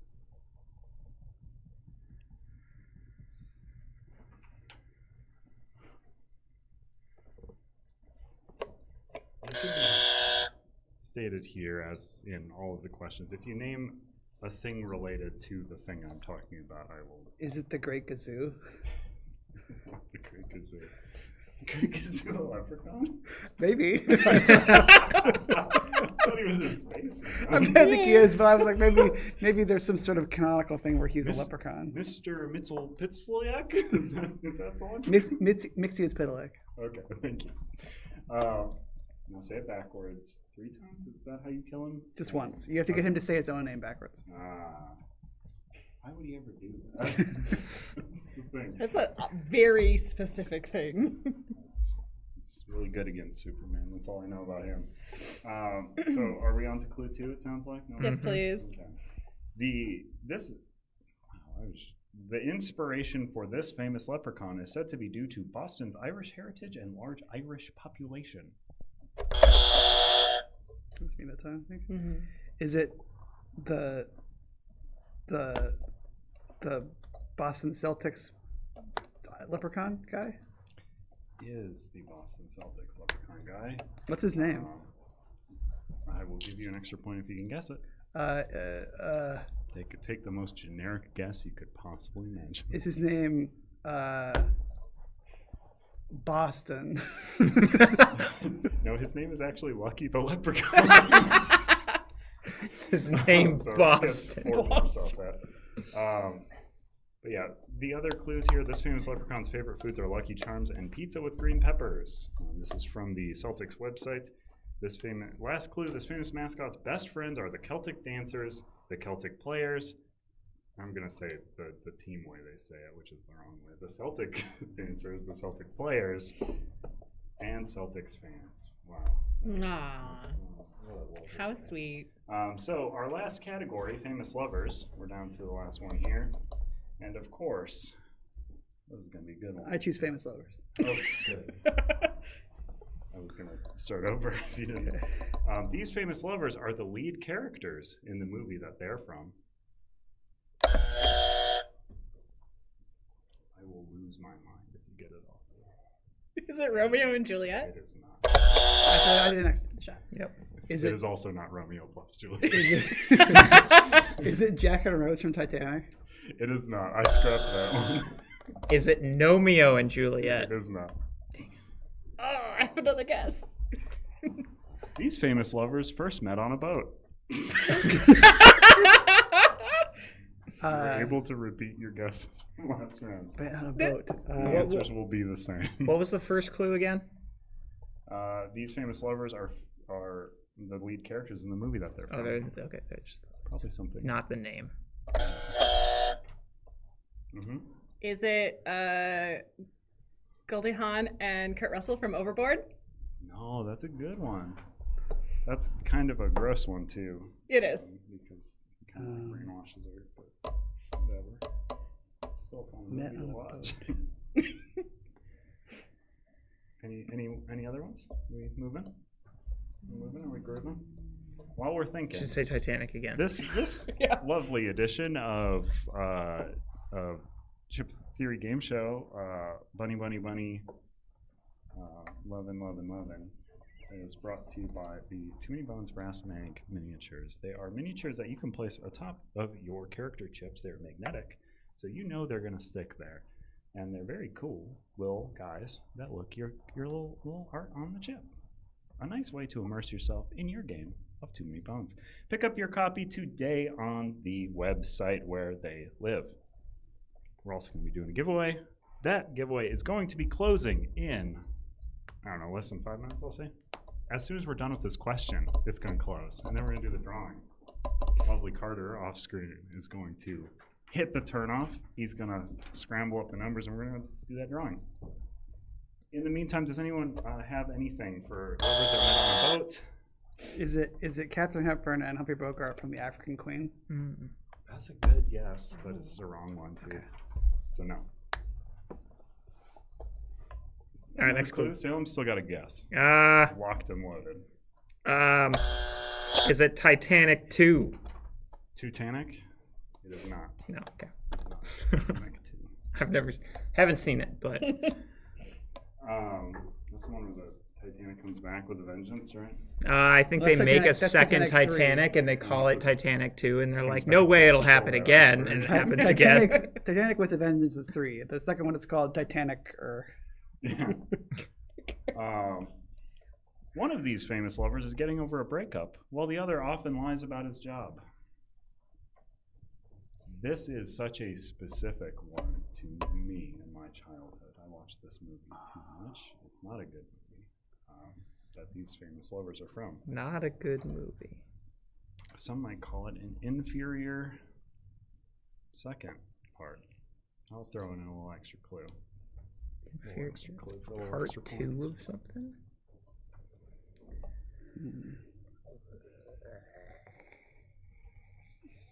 Lincoln, formulating. Someone buzzed. I'm going to say, I don't think this is true to the thing, but I'm going to say Pirates of the Caribbean, Dead Man's Chest. That's a good guess, but it's not true. Or it's not the answer. It is true. There's famous lovers in that one, I think. I don't know. I didn't bother to think through all the clues, but. Wow. I don't think. And I was like, I don't know. Is one of them lying about their job? I don't think so, but. Is that Keira Knightley in those movies? Yes. Yes. Yeah. And I couldn't remember if they break did up not at some first point. meet I on- don't know. They did not first meet on a boat. Is the That's true. thing where they're also not the lead characters in Dead Man's Chest, certainly. No. Yeah. I don't know. Do we No, want our last no clue? points for guessing wrong. All right, last clue, please. Some may say these famous lovers are moving fast, but that's because the boat they're on is moving really fast. Someone should really lower its speed, or at least put it on cruise control. I got it. Speed to 2, cruise control. I will give you 100 extra points if you can tell me either character's name, honestly.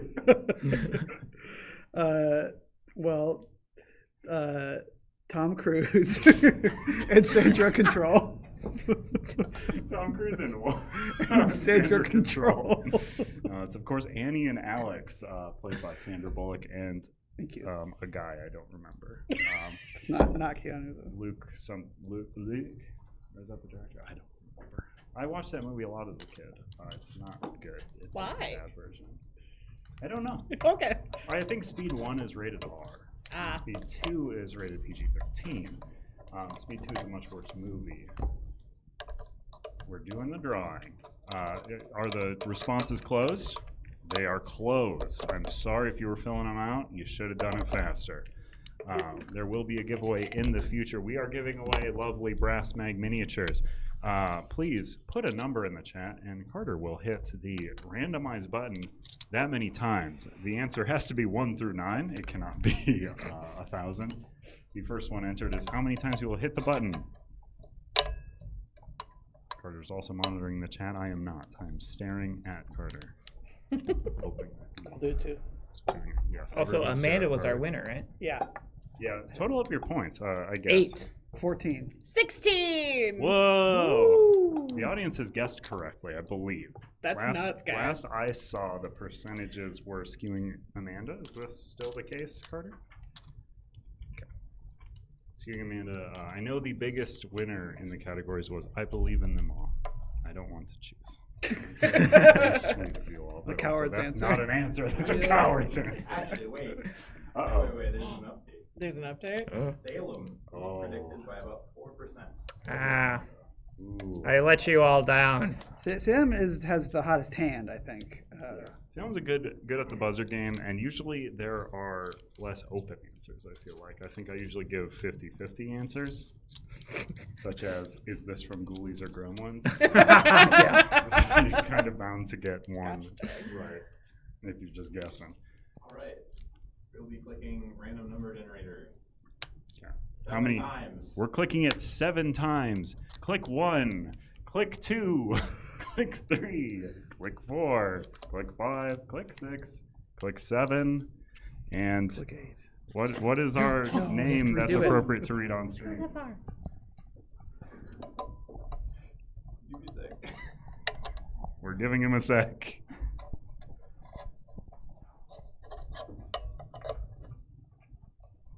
Vanessa R. Congratulations, Vanessa R, on your new set of Too Many Bones Brass minis. I will be sending you an email. I hope you used the good one to verify this form. I will be sending you an email with a promo code for those. It'll also come with free shipping, because why would we make you pay for shipping if you're getting free minis? Order other stuff if you want. I don't know. Again, this lovely stream today was brought to you by the Too Many Bones Brass minis. If we could get those on the screen, please. They are a great immersive way to bring yourself into your game of Too Many Bones. Look at that beautiful rain. Make the chips rain. You can do that yourself if you pick up your copy on the website. Available now in a lovely bundle with a pop-up book for the lowest price these products will probably ever be at, honestly. It's a very good bundle. But also available on the website is Automaton of Shale without the pop-up book. If you don't want the pop-up book, you just want the gameplay. If you just want to fight that cool robot and, I don't know, go to a carnival, there's a bunch of cool stuff. It's good. Forest. Have a baddie ball, which is like a Pokeball, but for baddies. It's pretty cool. I thought it was going to be like a dance. Yeah. The, Like special the costumes. baddie ball. yeah, that's good. That's future product. Ryan's writing the event card right now. I can see it. I was asked to write a new event card promo card recently, so. Ooh, Is that a leak? insider info. That's Did you just drop Well, a- I was asked to write it as a writing exercise, no reason. No reason. Yeah. We would. No reason, no featuring reason. a Googie just Help, that it puts you to perhaps. sleep. You just, in order to go to sleep, you have to write an encounter card. Yeah. That's how we keep Ryan on his toes. It's just writing counter cards. He does write them in his sleep at this point.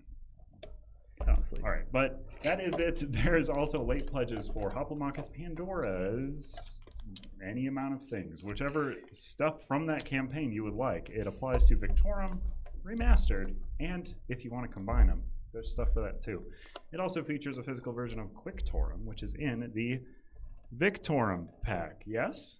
It's in the yes. So there's Yes. the 3 different ones are Ryan, Pandora's. please give me the It's Pandora's. I was just looking at this the other day. I believe it is Pandora's Wake is the remastered pack. Pandora's Might is the crossover pack, and I believe the other one is Pandora's Ruin. Yeah, that's the Victorian pack. So. That's the one I actually remember. And the Quicktorum physical copy is in Pandora's Ruin. So. Pick those up. Those are on late pledge, and we'll have updates soon. They, if I could speak actually just to those very briefly, Yeah. Logan's on the stream today, but Logan did most of the vast majority of like the design and development work on this product, and I do think it is like one of the most kind of like comprehensive, most responsive like expansions we've ever done for any of our games in terms of its ability to kind of like anticipate and predict and respond to all the things that people have wanted to kind of fill out the Hoplo products. Like just there's all sorts of different things where it just even before Hoplo came out and we started seeing people say like, oh, that'd be cool if this was there. Like, that'd be cool if this was there. Logan and the rest of us, but Logan in particular, was already working on that stuff. And so I think that anybody who likes Hoplo will really love like these new things. It's a really, really good expansion. And I know I work here, so I have to say that, but it is true. Like it's a really, really good kind of progression of all that stuff. So you will not regret it. he works here, but so do I. So I also have to say it. It's good. It's cool. There's little boats in the one. I do That's like neat. the boats. There's Yeah. little boats. You load your chips up in the boats. They sail around. You knock people out of the boats. Little alligators get them. Right. I Mhm. haven't actually played the stuff with the boats. I just think it's cool. Hungry alligators. I just think it's neat. But thank you so much for tuning in for another episode of Chip Theory Game Show. Money, win. We'll be back with our regular format. I don't know whenever, but we'll also have a streaming schedule soon. We may be changing the date, but we will have upcoming streams. Each month we are going to have a how to play stream where we're going to teach you, the viewer, and one of the staff who doesn't know a game, how to play said game. Tune in for those. They're a good way to learn how to teach somebody how to play a game. If that's hard, some people struggle with it. I don't know, but late pledges for Hoplomachus, late pledges for Elder Scrolls. It's very cool, Elder Scrolls. Roth. Yes. We never, did we announce that yet? April 30th is the late pledge opening for Roth. If you are sad that you missed the campaign, don't be, because you didn't, because that's, I don't know, late pledges. It's not done yet. Pick it up there. You can get, are they brass alloy? I don't remember. There's metal minis of the little weird sculpts for your basic troops. They're cool. But in the meantime, I've been Andrew. They've been contestants. Those have been brass minis. And we've been Chip Theory Games. Thank you. Goodbye. Bye. Yeah.